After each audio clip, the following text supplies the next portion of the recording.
Bleacher Report released a list of the top 10 worst contracts in the 2024-25 season in the NBA. We're going to talk a little bit about that. Plus, can LaMelo Ball get the Charlotte Hornets back in the playoffs if he can finally stay healthy? And Victor Wembanyama says that he wants to do some things that have never been done before in the NBA. We're going to get to all that and more right after this.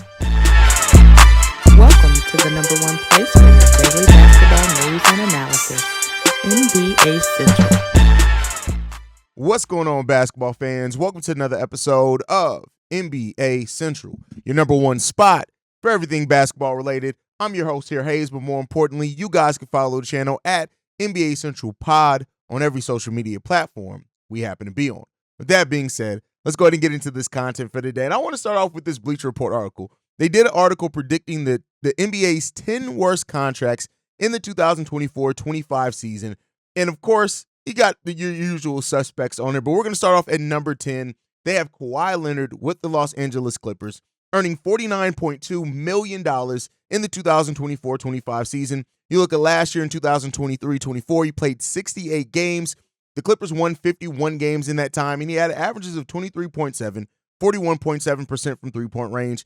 And we all know when it comes down to Kawhi Leonard, when he's healthy, Kawhi Leonard is a great player. It is what it is, right? You look at what Kawhi Leonard's resume is when he's fully healthy. You can't deny that. And I do agree that if you can ever bet on Kawhi to be fully healthy, that's a Clippers team that you do see can go far and deep in playoff runs. The unfortunate part of it is that we're past the part of ever being able to really bet on Kawhi Leonard being able to stay healthy at all in his NBA career. Much like with what we heard with Joel Embiid, that he may not play back-to-backs for the rest of his career.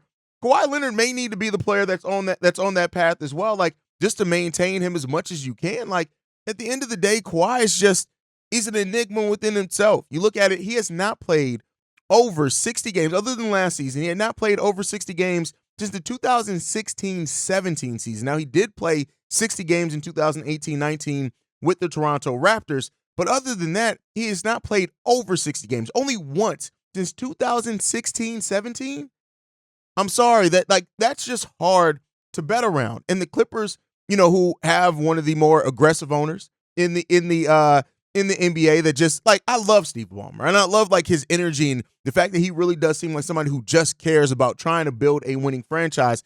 He went out and got Paul George, got Kawhi Leonard, and just thought that it was going to take the team into new stratospheres. But ultimately, Kawhi Leonard is going to put up points. He's going to average really good numbers when it comes down to it. When he's on the court, Kawhi Leonard is going to be Kawhi Leonard. When it comes down to it, you cannot bet on Kawhi Leonard to be on the court, which is the most important thing when it's all said and done. And so you look at how often he struggled to stay healthy. Unfortunately, it just is what it is, man. So, we'll see what happens there. Kawhi Leonard is healthy finally in the playoffs or something like that. Maybe it turns around for him. But unfortunately, the history is not on the side of Kawhi Leonard that he's going to live up to that contract. And that because he's just not going to be on the court enough. At number 9 on this list, they had Chris Middleton. And I almost forgot how much money Chris Middleton is getting paid. $31.7 million in the 2023-24 season. He played 55 games last year. He averaged 15.1 points per game on 38% shooting from three. And I'm sorry, Chris Middleton, the mid in his name is evident. He's Chris Mid Middleton because he's a mid player. And at this point, don't make no mistake about it. At one point, Chris Middleton was definitely the second best player on that Milwaukee Bucks team. He put up solid numbers and stuff like that. But ultimately, you just look at Chris Middleton and there's no way he lives up to that contract, in my opinion. There's just no way. He's already had an injury so far in preseason, which I guess you take with a grain of salt because you never know what it's going to look like in preseason. But he's coming off back-to-back years where he's played less than 60 games and averaged 15.1 points per game in both the last two seasons in 2022-23 and 2023-24. He is far removed from the 3 straight years in which he averaged over 20 points per game between 2019-20 season to the 2021-22 season, and he's just not a healthy player anymore. Now, we've seen players have rough patches with health and then be able to turn it around. He did play 55 games after only playing 33 the year prior to that. But I just look at Chris Middleton, and he's another player that, to me, you just can't bet on. And defensively, he's taking step backs. On top of that, And, it just comes down to it. Like, if Chris Middleton can be healthy and can get back to what he was before, he can actually make that thing with Giannis and Dame Lillard work. But at the end of the day, while he was a huge part of the 2021 title for the Milwaukee Bucks, he's just not that player anymore. And they invested in a player hoping that he was going to be the second or third best player for that team. And at this point, he's Chris day-to-day Middleton. And so that just plays a huge part into that. At number 8, Bradley Beal. Now, I don't it's rough to judge Bradley Beal, right? And maybe I'm just somebody because I was a big Bradley Beal guy at one point in time, and maybe that affinity for Bradley Beal still is there a little bit, right? I do always think that Bradley Beal was kind of one of those players that was a little bit underrated at times until he became overrated, I guess. But you got to admit with Bradley Beal, much like with the other players on this list so far, injuries, right? Has not played a lot of games the last 3 years. 40 games in 2021-22, 50 in 2022-23, 53 last year. And maybe you could look at that and say, well, he's playing more and more games each season, Haize, so stop being so rough on him. And maybe that's the case. He's still a guy that shoots the ball over 50% from the field. Last season, he shot 43% from three-point range, taking 4.5 three-pointers per game, which is one of the best three-point shooting percentages of his career. And so you look at things and say, well, he was miscast. They tried to make him a point guard at times last year. Now, with them no longer needing him to do that, if they fully embrace what they should be embracing as Tyus Jones as their starting point guard, and maybe he can make that roster look a little bit better. And maybe Bradley Beal is going in the right direction. But as far as him and his listing on this list, I completely understand it. And I'm not surprised by it at all, to be 100% honest with you. So, if he can play 70 games, between 65 and 70 games for the Phoenix Suns this season, I think that's a pretty solid number for him, and I think that he can live up to that contract. But $50.2 million for Bradley Beal, it's always going to have its own set of questions there. So that's something you got to look at for sure. And so next up on this list that we're going to look at next is Bruce Brown with the Toronto Raptors. And Bruce Brown, I don't know if I agree with him being on this list, to be 100% honest with you. A salary, yes, of $23 million, and I get that. You look at what he did as being that extremely solid role player for the Denver Nuggets, and then he went on to the Indiana Pacers. He wasn't able to gain the momentum there, and at the end of the day, he did get paid more probably than what he was worth. You look at what the Pacers thought they were getting initially with him, and it's different. Now he's with the Toronto Raptors, and I do think that he's on a team that I don't know what the Raptors are doing. Like, there are some cases and instances you can look at the Raptors and think this is a team that in building now around Scotty Barnes that they're hoping with RJ Barrett there that this team can compete. But overall, I just don't know what it comes down to. Now, I do think Bruce Brown could be a trade candidate for it. And, it is what it is when it comes down to it. But I think Bruce Brown is definitely a player that would get over the mid-level exception when it comes down to. Now, the Pacers probably paid him a little bit more coming off a title run and things like that. But is he overpaid? Yes. I mean, when you look at his averages, 9.6 points per game, 31% shooting from three, like those are definitely numbers that you can say that he's overpaid. But one of the worst contracts in the NBA, I don't know, because if Bruce Brown is healthy, if Bruce Brown has the role that's kind of indicative of him, you're looking at him as a two-way player and things like that, it just comes down to the health. And right now he is out for the Toronto Raptors, so that plays a part into that. But he got overpaid, much like we saw players like James Posey and things get paid when you are a solid role player on a championship team. So, we'll see what that comes down to. But yeah, I mean, for a career 8.9, it's just the money's changing so much in the NBA. He's getting paid $20 million, but then again, you got a guy like Patrick Williams who's getting paid $18 million. So I think you got to look at that part of it as well. But, we'll see. Next up is a guy I'm always going to agree with because I think anything you pay for Tobias Harris is overpaid. He came in 6th on this list, making $25.4 million this season with the Detroit Pistons. And they got him and Tim Hardaway Jr. on the same team. That's crazy to see. That's crazy to think of.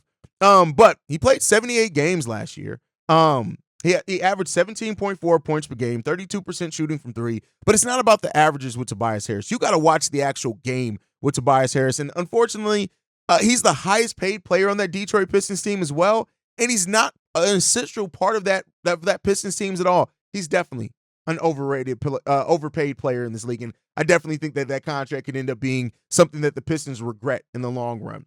But they're a team that doesn't really attract free agents. They had to do what they had to do. So that's what comes down to it. Next up, John Collins with the Utah Jazz. $26.6 million, 68 games played last year, 15 points per game, 8.5 rebounds. And the thing when it comes down to it, John Collins is a perfectly fine player. And that's what Bleacher Report points out here as well. He's just on teams that don't really fit him. And he's on this team in the Utah Jazz that, are they selling pieces? Are they keeping pieces? They don't know. You know, they reportedly were looking to move Laurie. They end up signing him. They can't move him now. They were looking to move Walker Kessler. The Jazz right now are more focused on who the fuck knows. And I think he's definitely a bad contract for that team and where they are. If John Collins ever goes to a team that kind of fits him better and has kind of a structure that they're coming in and they need what John Collins can bring, you know, maybe he's not as overpaid as what he is, but it's definitely a bad contract for that Utah Jazz team, I think. Next up, Jordan Peele with the Washington Wizards. You know, there's still some guys here that like Jordan Poole. $30 million. He played 78 games, averaged 17 points per game, didn't shoot the ball overly effectively. And Jordan Poole is an interesting case because, like, what do you expect Jordan Poole to do? He's going to put up shots. He's going to get it. Him and Cam Thomas this year may lead the league in shots taken. That just may be what it is. They may just lead the league in shots taken because he's going to get up them shots. That's one thing he's going to do. He's going to get up those shots. And, you know, you got to take the good with the bad when it comes to Jordan Poole. But 41% shooting from the field, 32% shooting from three, taking 7.5 per game. I mean, he's right around his career number. Just Jordan Poole is who you think Jordan Poole is going to be. Now, he was moved for a reason, and I do think that plays a part into him being one of the worst contracts in the NBA. But, you know, it is the Wizards are rebuilding. You need to hit the salary cap floor. Maybe that's what Jordan Poole's there. I mean, people say he's an empty calorie stat guy, but then again, those stats mattered when he was on a team like the Golden State Warriors, right? So it's really a big question on he's a bad contract for that team, but could Jordan Poole still help some teams eventually down the road if he's eventually moved? Maybe, you know, the Golden State Warriors decided to overpay him and let him go, and then they ended up moving him. So, you know, maybe going to a Wizards team, maybe being on this Wizards team eventually, he ends up not being that. Next up, Zach LaVine, one of the highest paid players in the league. $43 million paid. He played 25 games last year, 19.5 points per game, didn't shoot the ball overly effectively. He's a two-time All-Star. And here's where it comes. I do think that he's overpaid, for sure. If we're talking about overpaid players, he's definitely overpaid. But a worse contract, I think Zach LaVine's going to be out. And I know I'm the Bulls fan. I'm the Bulls guy. It is what it is. I do think that Zach LaVine's going to be on a mission to prove doubters wrong this year. And I think he could be very effective at doing that as well. Keep in mind, from 2019 into 2023, there are only 9 players that scored more points in the league than Zach LaVine. Zach LaVine is great at what he does. The problem is that the Bulls had a bet on him as a number one player, and that's just not what Zach LaVine is. He's not a number one you build your franchise around. I've always said, if Zach LaVine is your number 2, or God forbid, if Zach LaVine's your number 3, you should be a championship caliber team depending on how the rest of that team's built out. But the problem is that, you know, he's going to have a bounce back year. Is he going to be one of the worst contracts in the NBA? I don't necessarily think so or believe that. But maybe, again, that's my Bulls fandom sleeping in. You guys can let me know. But the Bulls have 2 players on this list. Next up is Lonzo Ball. And yes, by the definition, I'm not even going to spend a lot of time on this. Yes, Lonzo Ball is a bad contract. He's expiring. You got 39 games so far out of this contract. And even at the most, let's say he plays 60 games this season. You've gotten less than 100 games out of paying somebody over $20 million for 4 years. That's just what it is, right? He's got an $80 million contract, and you're probably going to get a little bit over 100 at best games out of that contract. Yes, it's one of the worst contracts in the NBA. You just can't. Now, I do think that Lonzo Ball is going to come back. I think his basketball IQ is going to be things that translate. But for somebody who's coming back from 2 experimental surgeries that nobody's ever returned from, on top of getting paid $21.4 million, yes, it's a bad contract. And yes, it's one of the worst deals in the NBA just by the nature of how much you've gotten out of it. And that just is what it is. And then at number 1 on this list, clearly, is Ben Simmons. And do I even need to explain it? $40 million per year. Basically the same contract as Zach LaVine, and he's played well, way less, and has gotten less wins on his team. Ben Simmons is a guy that his commitment to basketball is doubted. When your commitment to basketball is doubted, you doubt it's your bad contract. At the end of the day, yes, Ben Simmons is the worst contract in the NBA. And I don't think that's not going to change anytime soon. It is what it is. That is what it is. And that's it. But let me know what you guys think on this list of the worst contracts in the NBA. Do you agree with it? Do you disagree with it? Do you think anybody else should be on this list that's not on this list? Let me know all that down below. Now, with that said, I want to talk about next up LaMelo Ball. And can LaMelo Ball help get back this Hornets team to the playoffs? Keep in mind, the last time LaMelo Ball was fully healthy, in the 2021-22 season, he averaged 20 points per game on 42% shooting and 39% shooting from three-point range, 6.5 rebounds, 7.5 assists, over a steal and a half per game. LaMelo Ball, in a much worse team, had that Charlotte Hornets team at 43 wins? And this is a much better team, I think, right now, the Charlotte Hornets have here. The question is can you bet on LaMelo Ball's health? And that's the most difficult question, right? When you look at this team, Brandon Miller, Miles Bridges, Mark Williams, you still got players. You got Vasilije Micic here who's going to help do some ball handling. Trey Mann, who could be solid for you at times. Like, I look at this team, Tajon Saloon, right? Another young player that's coming up in the wing. I think that this Charlotte Hornets team, if LaMelo Ball can be fully healthy, could be one of the surprise teams in the Eastern Conference. I really do think that. That is my surprise team in the Eastern Conference. Again, with the caveat, can they be fully healthy? That's what it comes down to. And unfortunately, that's just a question that we won't know. You cannot feel safe in answering that until the season happens, right?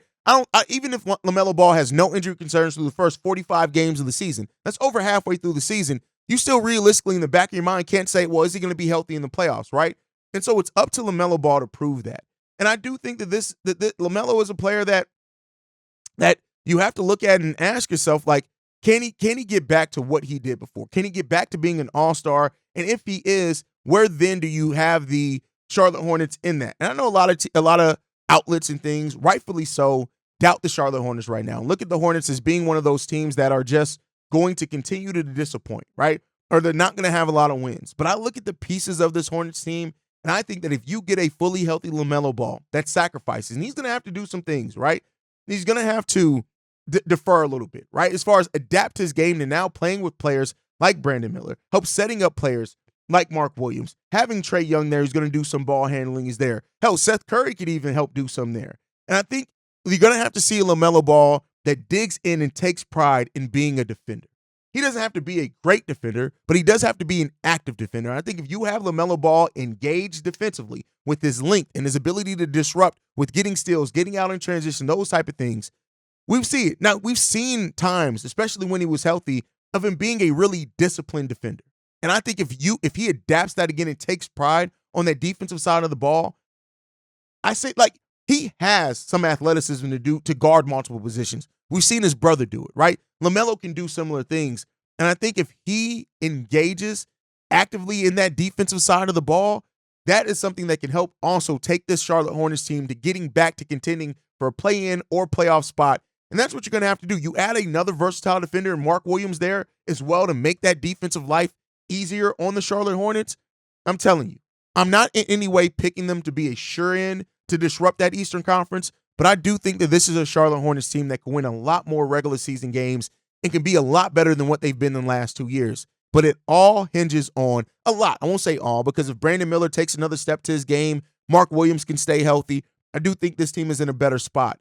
But if LaMelo Ball does the things that are laid out here while staying healthy for the most part, I think that this is a team that could be locked in, and I think the Charlotte Hornets are a team that you need to look out for in that Eastern Conference, and that could surprise a lot of people. Personally, that's my thought process. But you guys can let me know what you guys think down below. Now, with that said, I want to talk about the big ticket item right now in the NBA, and that's Victor Wembanyama. And this is, listen, Wemby is an amazing player, an amazing talent. And I think when you look at this Spurs team, that they've built this team in a way now where it looks like they may be trying to actually win games this year.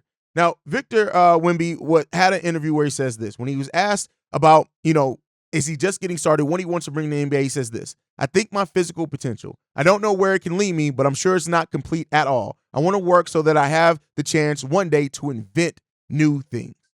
When you look at Wemby, 7'4", who can shoot from three-point range, who's probably going to lead the league in blocks over the rest of his career as long as he stays healthy.